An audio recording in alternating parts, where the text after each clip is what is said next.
Hi, welcome to the Relationship Rejuvenation Retreat. How to deepen connection, intimacy, and trust in your romantic relationships. Now, I am Crystal Dawn, and I'm here with Laureli Shimayo. Laureli is a people scientist and an intuitive artist.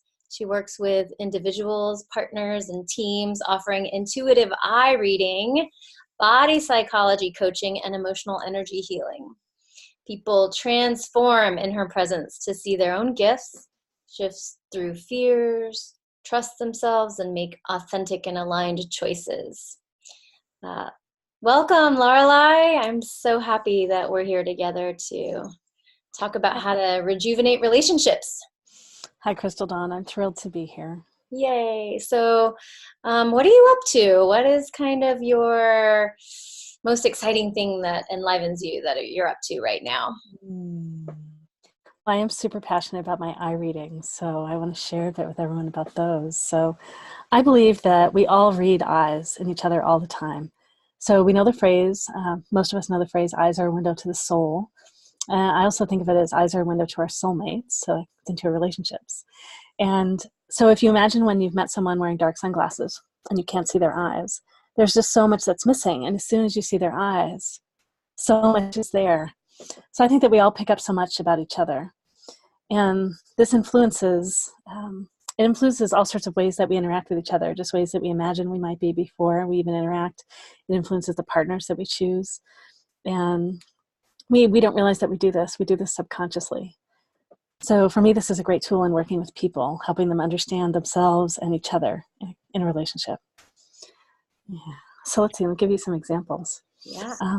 And so the way that I read people's eyes, I use a set of archetypes that I call ThriveTypes, and I'll share a little more about them later. ThriveType. ThriveTypes, yeah, they look at all kinds of different things: what motivates us, how we protect ourselves, how we most easily communicate, how our communication might be different, from someone else, and what our natural talents are. Just all kinds of different things. And so when two people, let's talk about just the attractions in the beginning when we meet someone. So we have different reasons why we're looking for a different, what we're looking for in a partner. So what attracts us to a partner. And there's some things that we consciously know about. And then there's just all this other stuff that's integrated in our experience, a lot of it from childhood. We just have no idea what that is. And it influences how we present ourselves and how we attempt to be attractive to people, and then also who we attract. So partners often have some things in common, but a lot that's not in common. And like, why is that? And it goes back to just some early lessons. So most people, when they go to date, they get nervous and scared. And so they go back to how they were like a little girl or a little boy. And I want to get attention, I want to get love. And so we show up in the ways that work to get love and attention from our parents. We don't realize we do that.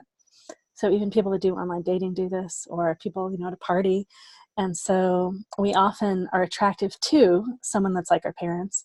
And then we get attracted to someone that's like our parents because our little girl or little boy that so wants to get love and attention. It feels so great when we get that love and attention from someone that's like our parents in terms of their eyes. And they get us better than our parents did, like someone that's a more conscious version of our parents. So unbeknownst to most of us, we're dating someone that's like our parents, like our father or our mother or some other person that helped raise us. Sometimes it's someone totally different than that, where we specifically look for someone completely different. But still, it's influenced by and determined by who our parents are. And so that can be kind of challenging for couples because I'm in relationship with my mother over and over again, or my father over and over again. And, I personally have experience with that. I think I look back at my big crushes and my relationships from starting around like maybe 14 years ago, when I first learned about the intuitive eye reading work, when I first realized how to use this in my life or my relationships. And I had basically dated the same person over and over again. Like I had my big crushes in high school and college, and the people I dated, and then my husband. And then eventually when I switched and I was dating women, everyone I dated was like my father. Like I had no idea. And it's just, I so wanted to get seen by my dad. And it was frustrating in the same ways because I only could get so much attention from my dad. And part of that is because I'm different than him. He's different than me. And yeah, so I'll share more specifics. And then the second thing that we often go looking for in relationships, again, unbeknownst to us, totally a subconscious thing, is if we don't fully love ourselves, and most of us are on a journey to love ourselves. So if I think like I'm too much of something or too little of something, when I go out in the world to date online or in person, again, I'm looking at people and I'm seeing their eyes.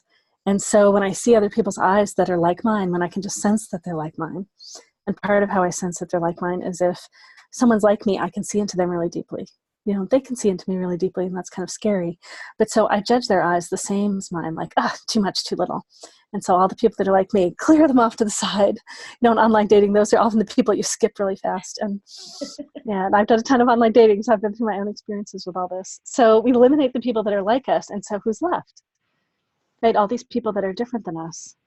And so over and over again, we're almost always dating people that are like our parents and different than us. And that can be really challenging for people. Like, they're really attractive in the beginning. The whole honeymoon phase is great. And then as soon as we get into the reality of like, not so easy. Because I think it's hard to be with people that are like our parents, that brings up all this family of origin stuff, and people that are so different than us. So like, what do we do? So a lot of people are different.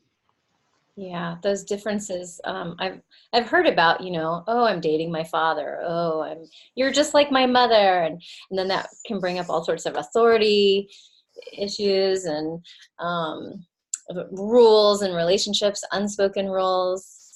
Right, all sorts of desires to get approval that we don't realize we're still carrying around. Like, I'm not lovable unless someone like you loves me, and now I got to get you to love me all over again. Yeah. So that's great. So what do we do? Like, we're in a relationship where this just is what's true. This is what's going on. So a big thing that I do, so the big thing that I think helps at first is to realize that we're the manifester. We're the one that created this pattern. We're the one that went out there to look for this person that happens to be so like our parents or so different than us. And through the eyes, if we look at the past partners as well as the current partner, we can see that we're the ones that created this. We chose often the same type of partner over and over. So one thing is just having the awareness of this. It gets us out of like, they're wrong and they need to change. And like, oh, I chose this. I created this. This is about me. And like, we're different. No wonder some things can be a little challenging from time to time. Like, it'd be nice if we have differences and that you like to do this and I like to do this. And if there are chores we don't like, that's great. But when it's like stuff we want to do and we enjoy, like, wouldn't it be great if we have the same thing, same thing in common? So, I created this. So one is just taking that ownership, right? Create some big, big shifts for people. Yeah. It's not trying to push and change their partner. So, okay, it's about me. And then, so the next thing now is like, so how are we similar? How are we different? And to me, say a little bit about my partner that I'm dating right now. So I've been on this journey a long time. It was about 14, 12, maybe it was 12 years ago when I realized that I had this pattern myself and that I was dating all these people like my dad, and I aimed to make some shifts. And at first, in looking for people like me, at first I was asking people out like my mom, like, forget that. I'm not going to do that. After years and years of dating people like my dad, like, no more. So I took a bit of a break and sorted more in me so that I could start to see people that are more like me. And I gradually dated people more and more like me and learned tons of lessons along that journey. And the partner that I'm dating now, it's going to be about 3 years we're together, just as we're filming this. And we're the most similar of anyone I've ever been with. We both love to grow. We grow at about the same speed. We both love to learn. We're just super effective in the world. We're both really busy. Those things are really good because we understand it about each other. And then there are a few places where we're different. And of course, we happen to be similar in ways that I'm like her family and she's like my family, and we're different from each other. So, And so having this awareness, some things that come up in some ways, it helps us. So she has a talent that's about it's a little bit more about purity and like reaching to the highest. And I have a talent that's more about like rolling around and playing in life and getting the most of everything. And so even simple things like we go to get food and she wants a little serving and I want a big serving, or, she wants to have precise conversation that goes really deep. And I love growth conversation too, but I'm willing to have like big, playful conversation with lots of people. So we're different. So a strategy is that I go have big playful conversation with a bunch of other people before we spend precious time together. And then I can meet her more in her space. And she knows too that to get enough of her quiet time before we're together, because I'll be a little more chatty. What an amazing practice to create a thriving relationship where you meet your needs prior to meeting with each other. Right. So how would that work when you like live with the person, or if Mm-hmm. Well, so the person that wants more quiet time, it's important they have quiet time by themselves, right? It's important that the other person knows, like, for example, that they don't want all that chatty time all the time. And so the person that is so social, they need to go out and socialize with other people. They really need to do that, and they need to do that regularly. You know, hopefully our work is aligned with who we are, and so we get to express who we are there. So we have time being ourselves, and the person that loves to talk and interact gets to do a lot of that, and the person that loves it to be more quiet. And yeah, like just more meditative, like that they have more of that experience, right? Or another example of a difference between us is that in the way I look at communication, she's what's called feel, act, think. She senses the whole and senses where she wants to go, and then she wants to go there and learn about it when she's doing it. And I'm what's called think, feel, act. So I like to look at the details, imagine it, and then I go take action. And so, like if we do a plumbing project around the house, I want to go read the instructions or look it up online, and she wants to go dive in and take it apart. And I'm like, and she's like, how could you, like, no, we need to get in there. And so we occasionally have things like that come up, and we're like, oh yeah, communication, we're different. Okay. We're like, okay, so what steps can she take taking things apart that feels safe to me? And how can I go look something up and she can wait for me on those things? So we find ways that we can meet both of what we need without making each other wrong. That's the key. Without my way is the right way. You're wrong because you have that type. Now, is that something that you can see in eye readings? Is I that type of can. communication? Yes, I can. And so, for example, so when I look out, or someone like me looks out, and my eyes just focus in on, like, just looking, even in a photo. And then for her, her eyes go out, but they're actually broad and diffuse. They don't come focused in on something. And then I can also sense the movement and the jump in her eyes. Whoa, Or that's so the way my eyes are playful. And this is the way that your eyes, if I say, I think your eyes are a little more like hers than like mine. So I have this dancing playfulness. hmm And right, I might have like more energy. So part of it is face, like more energy around my face. And whereas we look at you, there's a little more intensity in your eyes. And well, right, and you can play and make it bigger, but just your natural view, right? There's a little more intensity. Yeah, yeah, and I'm definitely focused in on you. Like I'm there's other stuff on the screen like myself, but I'm not really looking at that. I'm looking at you. Right. And just there's a little more, and kind of, I think people objectively might feel like a little bit more of a piercing quality in your eyes. Your eyes reach in that much more deeply. Whoa, this is so cool. And so, yeah, I'm really curious about how our communication styles are just like focused and not focused, or, well, I definitely read directions before I start putting together an IKEA bed or something. And no, she needs to go play with the pieces. She can't tell by looking at the directions. And so, like, we were on a vacation recently in a new city, and so we get off the ship. We took a ferry, and she's driving around, and I'm like, oh, let me go get it up on my phone and figure out where we're going. And she's like, no, no, no, I want to just drive around, and like kind of intensely, like she wants to just drive around. And at first I'm like, like, oh wait, I'm scared. Wait, this is one of those things. This is communication. She needs to feel her way around the city by doing it. And that's how she learns. And I want to go look at a map. And so I feel like, okay, breathe. Like, I'm okay. She's driving, right? This is her turn to do it her way. There's no big urgency. I don't have anything really important to do. And so by realizing that we're different, like, this is a time for me to be spacious and for me to shift myself. So, right? No big deal. Yeah, and then appreciate each other's differences, appreciate your own way of how you like to do things or communicate, and then, yeah, appreciative of her style and their style of. So she's able to jump in, and sometimes I could get stuck looking at things too long, myself, and not take action. So yeah, all these great ways that we naturally float. I guess the big thing for me is we all naturally engage things differently. There are ways we go about it. There are different things that we love. And we as humans, just on the one hand, we know that we're different. And then in many other ways, particularly when we're triggered, we just imagine we're all the same, or we should all be the same. So like, why are you not doing this the same way as me, the way I want you to? And like, oh, we're just different in all these ways. And for me, and certainly people that like to understand, having an awareness of, oh yeah, we're different, and that's why, and these are the ways we're different. And then also just the ownership of, oh yeah, I created this, I chose you, and I particularly chose you because you're different in some of these ways. Like, oh yeah, it's about me. And so then, yeah, so how do we play and create ease with the way that we're different? Like, some people love beauty, so I'm going to just imagine you're someone that loves beauty and elegance more than me, and I see a sparkliness more in your eyes, and it's beautiful behind you. And like, I'm a very practical person, And look, there's nothing behind me. It's just wood. And so, right, so my place wouldn't just feel as relaxed for you. You need the beauty and the elegance around you, I'm imagining, right? So that you just feel probably so much more at ease, and you're great at creating beauty. Yeah, lots of Pinterest projects around my house. And I'm like, oh, I have to use Instagram and all these things that are about images, and it's not my natural way, right? But I can copy an event in many places and post it a lot. So yeah, just differences. And so like in a relationship, maybe some examples of things that are different. When I spoke about kind of the purity, kind of it's about inspiration and vision, you know, so seeing not only what's here, but what's possible. And it often comes with like a greater sense of spirituality, or spirituality in the body, and like a purity. And that's a talent that's called priest or priestess. People have 7 of these. That's one of them. And then the one that I have, that's the roll around, play in life, kind of overplay in life sometimes, is called sage.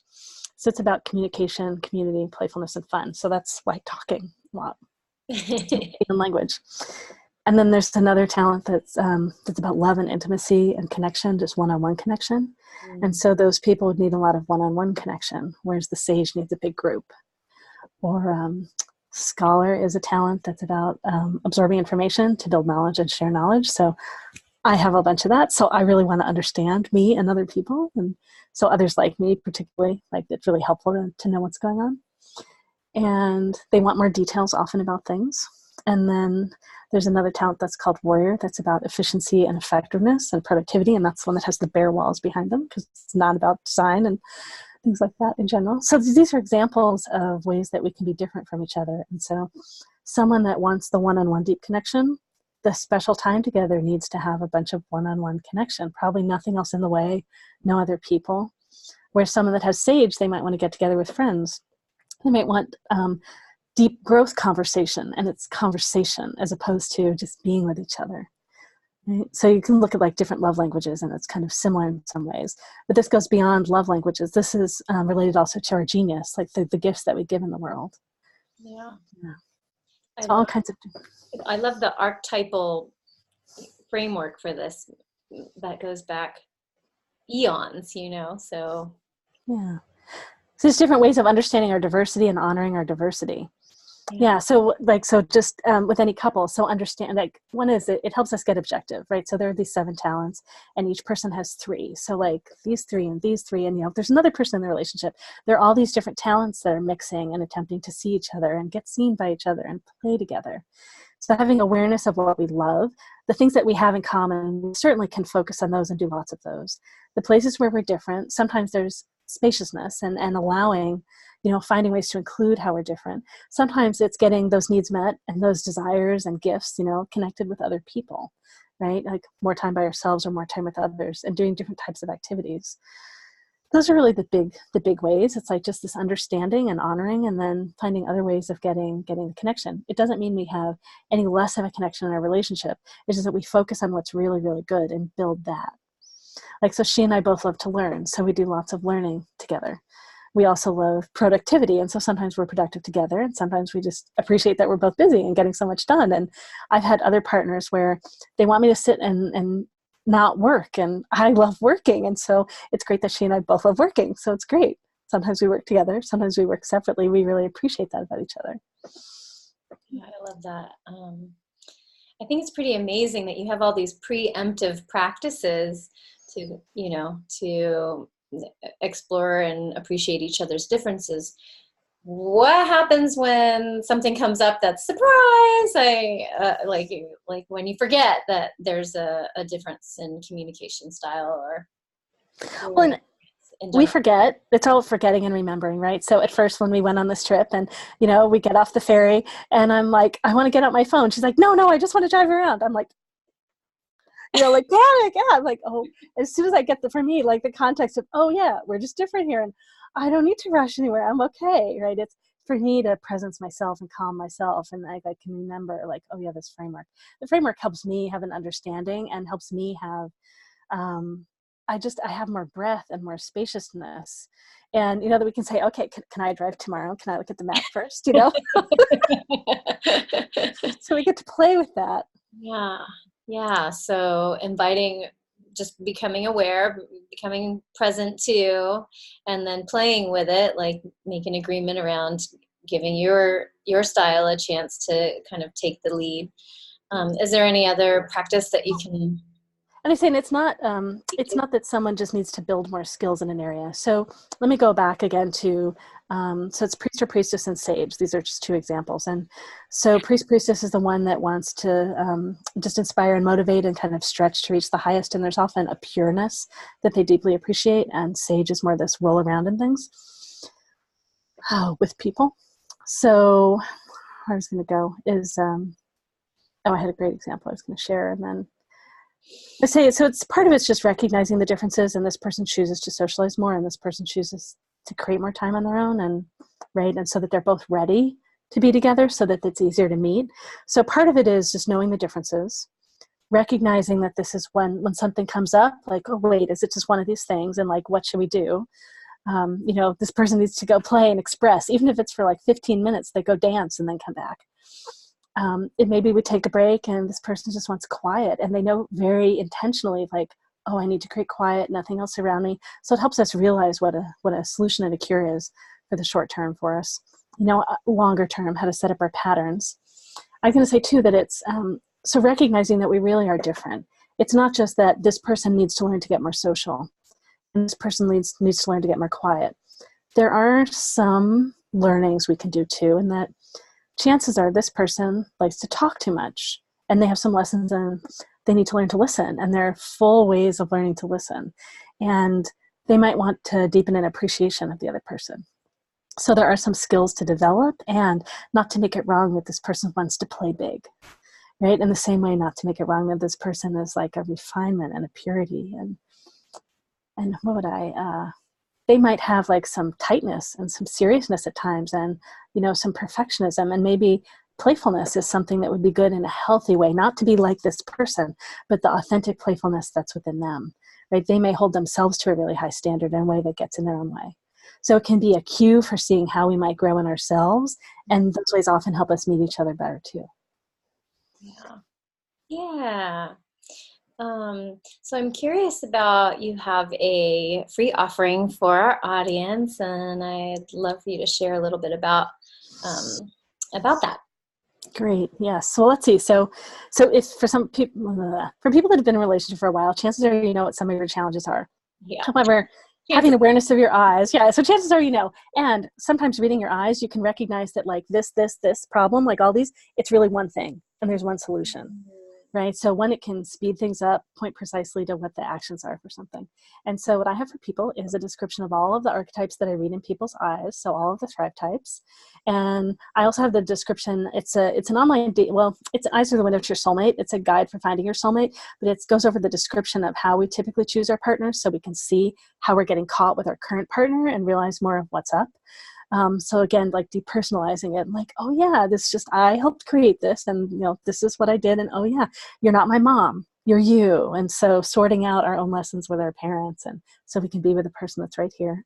And then I have a chart that you can fill out that helps you recognize the patterns between you and your partner and your parents. And so just like a simple graphic way that you can apply some of this, see what's going on and have some insight. So that's what I'm offering to people. So cool. I bet a lot of people have not heard of anything like this, like iridology, like that's kind of common, but this is different. Yeah. So iridology, for people that know about it, it's or don't know about it, it's like a photograph of the eye, and it's looking at specific patterns in the iris to predict medical and health in the body. And then so I'm reading the energy in someone's eyes. Like eyes are a window to the soul. Like I believe in having a soul or an essence, and that it really shines through our eyes, and just the way that we so grok so much about each other, get so much about each other so fast. Yeah. So it's a guide for helping people better understand what's going on with them, and just have an awareness of what are all these options, so they can start to see, oh yeah, it's not just that like they should change this. I'm like, oh, they might be different, even if you don't know how they're different. Just expanding, right, this awareness. Yeah, expanding the awareness, being aware of like my style of relating, being aware of my wife's style of relating, and then creating space or enjoying space for each of us to have our needs met. Right. So without even simply knowing what they are, just experimenting with doing some of the different things and seeing what gets easier, what has things be easier. Yeah. Oh, I love that. Thank you so much for opening my eyes to seeing all these ways of relating. I really Yeah, it's appreciate you great. joining us today. Thank you, Laureli. You're welcome. And then if people are interested, I do intuitive eye readings. And so I can do that with people by video like this or in photos. And so I can work with couples together so that you better understand each other. And like I can look at photos of your parents and see how those patterns are coming up and strategize. Like what are some things you can do to help things be a lot easier? And what are some particular skills that it would be great for you to develop? And I do the body psychology coaching too. So I can bring that into the mix as well. Yeah. Oh, awesome. And then for anyone watching that's single or anyone that it doesn't work and you end up single, it's great to know about this before you go to date again. A lot of people think they're not ready to date and they don't want to look at anything about that. And then they don't know they're ready to date until they're attracted to someone again, and they're attracted to the same type of person, the same type of eyes. And so I think it's great to play with this ahead of time and see what those patterns are and to play with shifting those patterns and then actually get help. Like with online dating, do conscious online dating, I can help you write about yourself in a way that's authentic and true to who you are, not present yourself like your parents. And then we screen through eyes together. And I teach you a bit of how to do this. And we choose people that are more and more like you. So it's easier. And this things still come up. We still need to learn, still need to grow and learn and be authentic and, learn how to shift ourselves. And choosing someone who's more similar can be much easier from the beginning. Yeah. I wanted to speak to that. My mantra before I got together with April was my partner will have a growth trajectory that is similar to mine and an energy that is harmonious with mine. So like really creating that foundation of a similar energy and being able to, I heard you say also that you have a similar kind of absorption or growth trajectory. So with your partner. So yeah, it's great. That's great. Yeah. So it's looking for a natural alignment, right? And choosing. Really, it's like a declaration to the universe. Like, I'm ready for natural alignment. yeah. And it's starting off on some footing that's not as wobbly as it would be if it was like someone who you treated just like your parents, or I treat like my partner from my 20s. Like I just treated him like my mom the whole time. I was like, gosh, I feel like I'm treating him like my mom. And that's when you really might have been like your mom. And this one more quick tip for people. If you met this way, or if you meet someone this way, the two people across the crowded room that are just so drawn to each other. So one thing is when you're so drawn to someone else, you're not connected to yourself at all. And so you can't even really know if you like the person, right? And then, but when you're so attracted to someone that way, when two people are that attracted to each other, almost all the time, they're like each other's parents and they're very different from each other. So it's great to be able to date while you're present with yourself. Yeah, that whole turning myself into a pretzel over someone because I just can't get enough of them. Right. And when we do that, when we go into a pretzel, like, how can they even know who we are? So how might they even discover if they like us? So it's not us that they are learning to date. Yeah. So I'm hearing that you actually like teach people how to locate themselves and be conscious and present with their own soul as they look into the souls of others through their eyes. Yeah, I do. And a part of that is grieving all the ways we so wanted to get seen by those parents that didn't see us. Oh, chills. Just got a warm wash all over my body. Yay. Thank you. All right. Well, again, I appreciate you for sharing this wealth of knowledge, and I look forward to talking with you more, maybe in our podcast, another podcast episode. All right. That's great, Crystal Dawn. Thank you so much. It's lovely being here. Thanks, Laureli.